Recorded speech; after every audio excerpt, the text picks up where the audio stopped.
Hello, welcome to Meena's kitchen டாம்ரம் recipes. இன்னைக்கு நம்ம பார்க்க போற ஒரு டேஸ்டியான ஸ்நாக் ஐட்டம். இது ஒரு ட்ரெடிஷனல் ஸ்நாக் ஐட்டம், சீனிக்கிழங்கு வடை. இதை ஸ்வீட் வடை, கார வடை ரெண்டுமே இன்னைக்கு நான் பண்ணி காமிக்க போறேன். இப்போ நம்ம பார்த்துடலாம் எப்படி பண்ணலாங்கிறத. ஸ்வீட் பொட்டேட்டோ நம்ம எல்லாருக்குமே தெரியும், இந்த மாதிரி இருக்கும். இதுக்கு சீனி கிழங்குன்னு சொல்லுவோம், சில பேர் சக்கரவள்ளி கிழங்கும்பா. ஸோ இந்த கிழங்கை வச்சு தான் இன்றைக்கி நம்ம பண்ண போகிறோம். ஸோ இந்த சைஸில் நான் ஒரு கிழங்கு எடுத்துட்டு இருக்கேன். இதில் உள்ள தோலை ஃபுல்லாக நல்லா பீல் பண்ணிவிட்டு அதை இந்த மாதிரி வாட்டர் விட்டு பாயில் பண்ணி எடுத்து வச்சுருக்கேன். நல்லா குக் ஆகிடும், ஒரு 5 மினிட்ஸில் நல்லா வெந்து போயிடும், சாஃப்ட் ஆகிடும். இந்த கிழங்கு நான் குக் பண்ணி எடுத்து வச்சுட்டேன், ரொம்ப சாஃப்ட் ஆகிடுது. நெக்ஸ்ட் இது புழுங்கரிசி, அதாவது இட்லி ரைஸ். இட்லி ரைஸை ஒரு 2 to 3 hours ஊற வச்சுருக்கேன். ஒரு டம்ளர் இட்லி ரைஸ் எடுத்துட்டு அதை ஊற வச்சு இந்த மாதிரி நைஸாக அரைச்சி எடுத்து வச்சுருக்கோம். நம்ம இன்னைக்கு நம்ம ஸ்வீட் காரம் ரெண்டுமே பண்ண போகிறோம் அந்த சீனி கிழங்கு வச்சு. ஸோ ஒரு டம்ளர் தான் நான் ரைஸ் எடுத்துட்டு அதை அரைச்சுட்டுருக்கேன் ஊற வச்சு. அதை 2ஆக ஸ்ப்ளிட் பண்ணிக்கிறேன் மாவை. இப்போ ஸ்வீட்க்கு கொஞ்சம், காரத்துக்கு கொஞ்சம், அந்த மாதிரி ஸ்ப்ளிட் பண்ணி எடுத்துட்டேன். அதில் இந்த சீனி கிழங்கு அப்படியே ஆட் பண்ணிக்கலாம். வெந்து வச்சுட்டுருக்கோம், நல்லா வாட்டரை விட்டு பாயில் பண்ணி வச்சுட்டுருக்கோம். சம்டைம்ஸ் நீங்கள் ஸ்டீம் கூட பண்ணிக்கலாம். ஸோ சீனி கிழங்கு நான் ஆட் பண்ணிட்டேன். ஒரு கிழங்கு வெந்து வச்சுட்டுருக்கேன், நான் காமிச்சேனே அந்த மாதிரி கிழங்கு. அது 2 மாவுலையுமே நம்ம ஆட் பண்ணிட்டுடலாம்.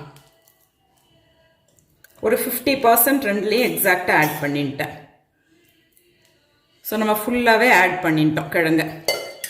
ஸோ மாவு கூட புழுங்கரிசி அரைச்சி மாவு எடுத்துட்டுருக்கோம். அது கூட இந்த வெந்து வச்சுட்டு சீனி கிழங்கு ஆட் பண்ணிட்டோம். அது கூட வெல்லம், நமக்கு டேஸ்ட்டுக்கு தக்கன வெல்லமும் ஆட் பண்ணிடலாம். அப்படியே டைரெக்டாகவே ஆட் பண்ணிடலாம் வெல்லத்தை. இன்றைக்கி நம்ம கொஞ்சம் தான் பண்ண போகிறோம். ஸோ ஸ்வீட் அதுக்கு தக்கன பார்த்து நான் ஒரு 4 ஸ்பூன்ஸ் போட்டுருக்கேன் வெல்லத்தை. இப்போ இது நல்லா மேஷ் பண்ணி மிக்ஸ் பண்ணிட்டுடுறோம். மாவு, இந்த சீனி கிழங்கு, வெல்லம் எல்லாம் மிக்ஸ் ஆகிற மாதிரி நல்லா மிக்ஸ் பண்ணி விட்டுடலாம். இப்போ இதில் மாவு கூட, இந்த புழுங்கரிசி மாவு கூட சீனி கிழங்கு, வெல்லம் ரெண்டையும் போட்டு இந்த அளவுக்கு கெட்டியாக மிக்ஸ் பண்ணிட்டோம். இன்னும் கொஞ்சம் நீங்கள் சீனி கிழங்கு ஆட் பண்ணால் இன்னமுமே கெட்டியாக தான் இருக்கும். இப்போ இதில் ஒரு பிஞ்ச் ஆஃப் ஏலக்காய் பொடி நான் ஆட் பண்ணிக்கிறேன், ஸ்வீட்ங்கிறதுனால. ஸோ இப்போ நல்லா அதை மிக்ஸ் பண்ணிட்டோம். மாவை ரெடி பண்ணிட்டோம் ஸ்வீட் வடை பண்ணுறதுக்கு. இப்போ அதே மாதிரியே காரத்துக்கும் நம்ம இப்போ புழுங்கரிசி மாவு அரைச்சி எடுத்துட்டுருக்கோம். அது கூட நான் சீனி கிழங்கு ஆட் பண்ணிட்டு இருக்கேன். நெக்ஸ்ட்டு இஞ்சி, பச்சை மிளகா, கருவேப்பிலை எல்லாத்தையும் தேவையான அளவுக்கு பொடி பொடியாக கட் பண்ணி எடுத்து வச்சுட்டுருக்கோம். அதையும் இது கூட அப்படியே மிக்ஸ் பண்ணிடலாம். இப்போ அந்த ஸ்வீட் மாவை மிக்ஸ் பண்ணின மாதிரியே இதையும் மிக்ஸ் பண்ணிக்கலாம். காரம் மாவையுமே நல்லா மேஷ் பண்ணி விட்டுருணும் கிழங்கு. இப்போ இந்த மாவையுமே நல்லா மிக்ஸ் பண்ணிட்டோம். கிழங்கை போட்டு இதில் சால்ட் போட்டுக்கணும். டேஸ்ட்டுக்கு சால்ட் ஆட் பண்ணிக்கலாம். ஏன்னா இது காரம், அதனால கார வடைங்கிறதுனால சால்ட் ஆட் பண்ணிக்கிறோம். ஸோ இப்போ ஸ்வீட் வடை மாவு, கார வடை மாவு ரெண்டுமே நம்ம ரெடி பண்ணி எடுத்து வச்சுட்டோம். இப்போ நம்ம சட்டியில் கடலெண்ணெய் விட்டுக்கிறேன். தேங்காய் எண்ணெய், கடலெண்ணெய் ரெண்டுமே விட்டு பண்ணிக்கலாம். இப்போ ஆயில் நல்லா சூடாயிடுத்து. நம்ம முதல்ல ஸ்வீட் மாவை போட்டு எடுக்க போகிறோம். ஆக்சுவலி இப்படியே எடுத்து இதில் சென்டரில் ஒரு ஹோல் போட்டு அப்படியே போட்டுக்கலாம். இன்னைக்கு எப்படி நம்ம வடையெல்லாம் பண்ணுவோம் இல்லையா, அதே மாதிரி சென்டரில் ஹோல் போட்டுருக்கேன். இது அப்படியே ஆயிலில் போட்டுடுறேன். ஆக்சுவலி இந்த வடை நிறைய பேருக்கு தெரியாது. இது ஸ்வீட் சீனி கிழங்கு வடை அப்பம் மாதிரி டேஸ்ட் கொடுக்கும். கார வடை எக்ஸாக்டா நம்ம உளுந்த வடை பண்றோம் இல்லையா, அதே மாதிரி இருக்கும். இது ரேஷியோ எப்படி எடுத்துக்கணும் அப்படின்னா, சீனி கிழங்கு 3 டைம்ஸ் எடுத்துக்கணும்னா ஒரு டைம் நம்ம புழுங்கரிசி மாவு எடுத்துக்கணும். அப்பதான் சாஃப்டா இருக்கும் வடை, இல்லைன்னா ரொம்ப ஹார்ட் ஆயிடும் உங்களுக்கு.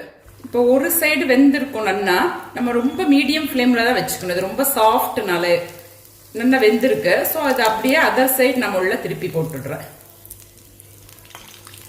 இப்போ நம்ம அதர் சைடு திருப்பி போட்டோம். இப்போ நல்லா வெந்திருக்கும். நமக்கு எப்படி அதிரசம்லாம் இருக்கும் இல்லையா, அதே மாதிரி தான் அது டேஸ்ட் கொடுக்கும் கிட்டத்தட்ட. இந்த ஸ்வீட் பொட்டேட்டோ வடை இப்போ நம்ம ரெடி பண்ணிட்டோம். இதை நான் அப்படியே ஒரு பிளேட்டில் ட்ரான்ஸ்ஃபர் பண்ணிட்டேன். இப்போ இதே மாதிரி காரம் உள்ள மாவு ரெடி பண்ணி வச்சுருக்கோம் இல்லையா, அதையும் இதே மாதிரி வடை மாதிரி பண்ணிடலாம். ஜஸ்ட் மாவை இந்த மாதிரி உருட்டிண்டு, இது கொஞ்சம் கெட்டியாக இருக்குது மாவு. ஸோ உருட்டின்னு நம்ம வடை எப்படி பண்ணோம்னா, சென்டரில் ஒரு ஹோல் போட்டுப்போம் இல்லையா, அதே மாதிரி ஹோல் போட்டுண்டு இதை அப்படியே ஆயிலில் போட்டுடலாம். லேசாக அப்படி ஃப்ளாட் பண்ணிக்கலாம். ஹோல் போட்டுட்டோம்னா நல்லா வெந்து வரும் உள்ளெல்லாம், அதுக்காக தான். இதை அப்படியே ஆயிலில் ட்ரான்ஸ்ஃபர் பண்ணிக்கிறேன். இப்போ ஒன் சைடு வெந்திருக்கும், நம்ம அப்படியே அதர் சைடு திருப்பி போட்டுக்கிறோம். இப்போ நம்ம அதர் சைடு திருப்பி போட்டு நல்லா வெந்திருக்கும். ஸோ நம்ம இப்போ ஸ்வீட் பொட்டேட்டோ வச்சு ஸ்வீட் வடையும் ரெடி பண்ணிட்டோம், கார வடையும் ரெடி பண்ணிட்டோம்.